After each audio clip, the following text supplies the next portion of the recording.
I'm about to give you some quick paint brushing tips. We got 3 paint brushes we're gonna be working with here. Show you how to use these. For drawing a line, you'll use an angle brush right here. You can see that. You're drawing a straight line, okay? You'll use an angle brush.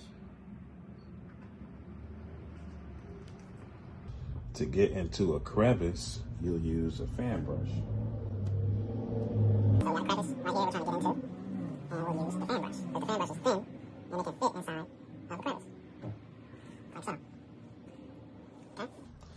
For tight spots, like you see right here, we're gonna use a spotter. The brush, so make sure you don't have too much paint on there, and then you spot. Like a corner, you just dab.